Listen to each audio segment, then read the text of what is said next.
good morning, good morning.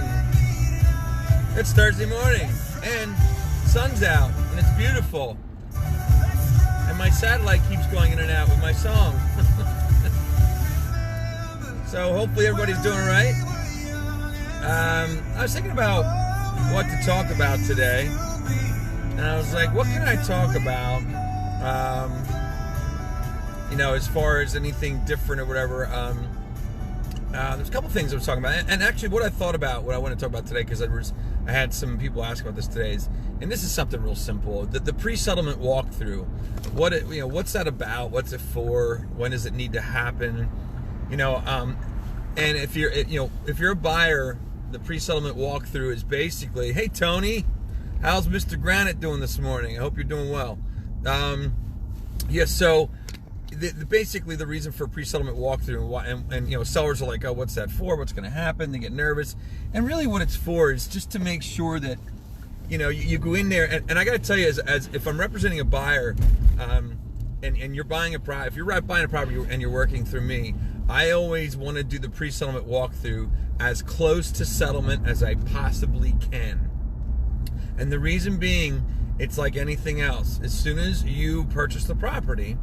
And I'm not trying to be negative or trying to, say, somebody's going to try and get you. It's not about that. As soon as you purchase the property at settlement, anything that happens to the property after that, anything that goes wrong, and things can happen after settlement, things will happen after settlement. It's a man-made structure, and there's mechanical things in there. But the reason we do the pre-settlement walkthrough is just to make sure that, while the sellers were moving, that the movers didn't, put a hole in the wall, they didn't get grease on the carpet, they didn't do something that was not disclosed when you bought the property. So that's why it's important.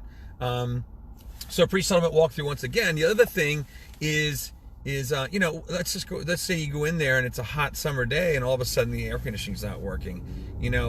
You have recourse to go to the seller and say, hey, look, we didn't go to settlement yet and this isn't working. So it's still the seller's responsibility at that point to make sure that everything is in working order, that you are purchasing the property, and on the agreement it says with normal wear and tear from the time you sign the agreement until settlement. So obviously normal wear and tear is okay.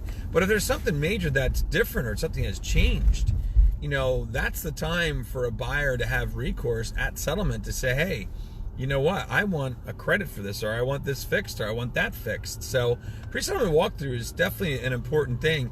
And, as much as it, doesn't happen often where there's something wrong, but it does happen. The other thing too is sometimes, they leave stuff behind. The seller leaves things behind that the buyer doesn't want. I mean, they might think they're doing the right thing by leaving behind paint cans from 1960 that are still oil-based paint cans, but they're a pain in the butt to get rid of. So that's what the pre-settlement walkthrough is for. It's really just to make sure that everything is in the condition as it was when it was purchased, that nothing was damaged during the moving process, because we all know moving furniture and moving things through your house can really mess up a house. And the other thing is to make sure it's clean. You want to make sure the house is clean.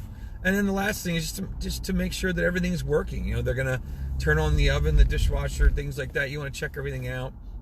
But that's what it's for. It's not like to scare anybody or anything else. And like I said, most of the time, there's no issues with it at all. There's usually no issues.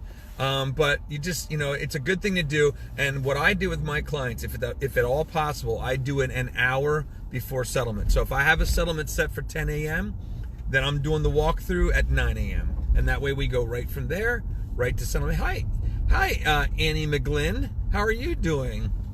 Good to see you on Facebook Live. But that's pretty much it. So, pre-settlement walkthrough is very important. Sellers, don't be afraid of it. Buyers, make sure you definitely do it, because it's something that that can really, save you some headaches after settlement to know that everything is working. Okay. That's about it. Right now I'm heading into Here's What's Happening. That's on at 9:15 or 9:20 this morning. It's live from the DoubleTree. It's a Facebook Live program. And I'm heading into the parking garage right now. And hopefully you guys can can check out the show. Here's what's happening. It's on Facebook Live, and it'll be on a podcast. You can also see it at the People Chronicles. And there's my ticket. So I got to go because I'm heading into the garage right now. I'll talk to you later. See you next Thursday.